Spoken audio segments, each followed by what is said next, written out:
Саламатсыздар бардактуу телекөрүүчүлөр, кайрадан биз болсо ашканадабыз.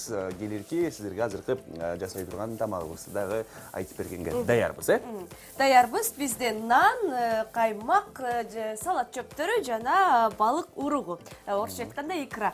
Өзүңүздөр көргөндөй биз жаңы жылдыкка даярдыкты азыр эле башталдык. Эмнегедир адатка айланып калган столдун үстүнө балыктын уругун коюу. Көбүнчөсү орустарда, бирок бизге дагы акырындап ошол союз учурунда келип калган адат. Анда биз баштай берели. Бул бутерброд, өтө эле жеңил. Ооба. Жана даамдуу. Жөнгөн нанды алабыз, нандын үстүнө каймакты, анан чөп чар, анан кийин баягы алтындай болгон бир даанасы $4000 турган балык уругун дагы үстүнө коюп алабыз да, даярбыз. Ошондо ким баштайт? Баштай берели. Келиңиз. Экөөбүз тең бир-бирден алып эле жасай берели. Жасай берели. Мына чөптү биринчи тизип алалы. Бул кооздук үчүн, Мына тизип алабыз. Кооздук үчүн сиз мындай майдалабай деле койсоңуз болот. Салаттын даамын баарыбыз эле билебиз, өзгөчө даамдуу. Анан нан, икра менен кошкондо бунун даамы мындан дагы ачылат да, мындан дагы. Ушундай коюп алып жасагым келип атабы? Кандай койгуң келип атсың? Жок, каршы эмесмин жөн эле. Сурап атпаймынбы? Мен оюмча ушундай эле креативдүү келейин деп чечтиңби бул бутербродду жасаганда? Ооба. Менин оюмча бул бутерброд балатыга окшош. Фантазияга чегинейин. Ашказанга киргенден кийин билбейм эмнеге окшош болот. Ооба. Нандарды алып, анан кооздоп коебуз үстүнө мындай.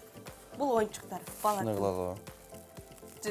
Кандай кылсың? Жок, ал сиздин жумушуңуз жасай бериңиз, окурун. Мен ойлоп аткам бир-бирден эле жасап, анан коебуз го депчи. Кел анда ошондо.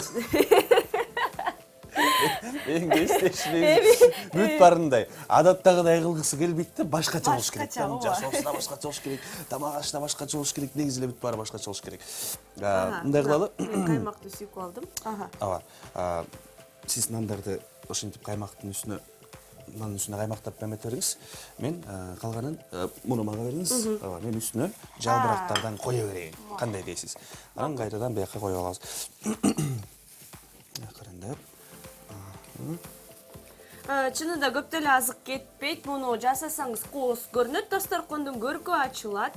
Андан тышкары пайдалуулугу, жеңилдиги, жөн гана жасалышы оңой эмес. Бул сиз ашказанга киргенде дагы жеңил тамак. Эртең менен жасайсызбы, кечинде жасайсызбы, коноктор келгенде коесузбу? Бул сиздин чечимиңиз.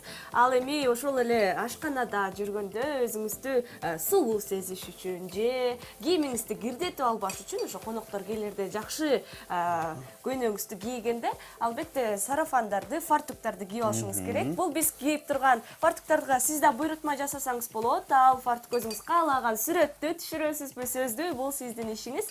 Ал эми каяктан алам десеңиз, телефон номерлор экранда жазылуу. Мына туп калып турбуз, тез эле. Ооба.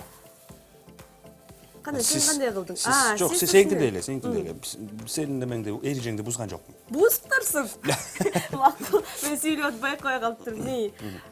Анан кандай кылайын? Эми үстүнө балык уругун дагы сөйлөп коюп алабыз. Бизде башка кашык бар бекен, кел. Бар экен. Вакытыга жараша. Көп эле сала берейин, даамдуу болсун, аябай эле. Деги эле сен ушундай балык уругун көп жейсиңби? Жок, негизинен бул нерсеге көп басым жасай бербейм, бирок эми жеп койгондон да каршы эмесмин, бирок аябай мындай жакшы көрүп атайын ушул балыгым барып алайын деп эметпейм да. Көп бул нерсени мен башта орто бербейм. Ооба. Жалпак деле өзүнүн мен айтканда.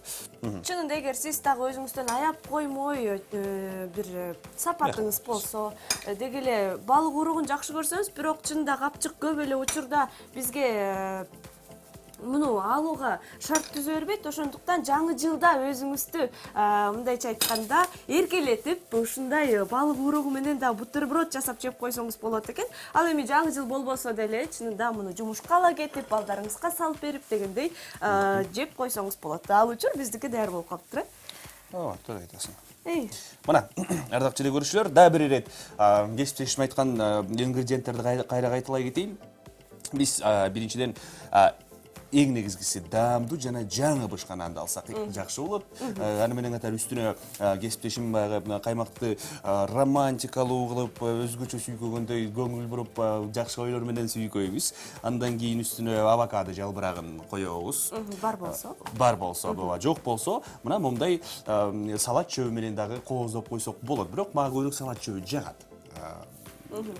Эми бул баягы жеке өзүмдүн оюмду айтып койдум азыр. Анан үстүнө балык уругунан дагы себеп алабыз. Карасынан болобу, кызылынан болобу, сарысынан болобу, агынан болобу өзүңүздүн табитиңизге жараша. Бүгүн биз мына ушундай түстүү кызгылт балык уругуна тандообуз түштү.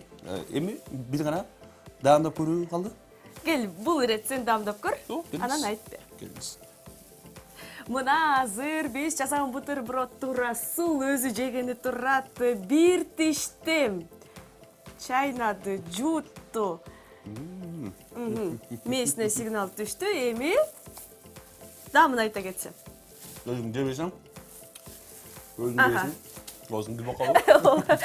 Өзүң жебесең, Мен да жеп көрөйүн. Макул.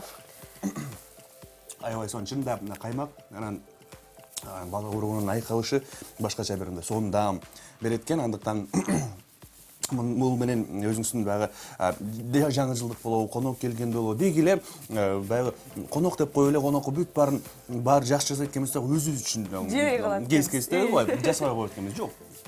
Өзүбүздүн да курсагыбызда муну менен дал ушундай деликатестер менен деп коелучу. Кампайталы, тамагыңыздар даамдуу болсун, ашканада болгондор болсо, бул нерсени байкап көрсөңүздөр болот. Азыр болсо силерге жагымдуу музыкалык чыгарма болсун. Андан кийин эфирибизди улантабыз. Табаңыздар Даамдуу болсун.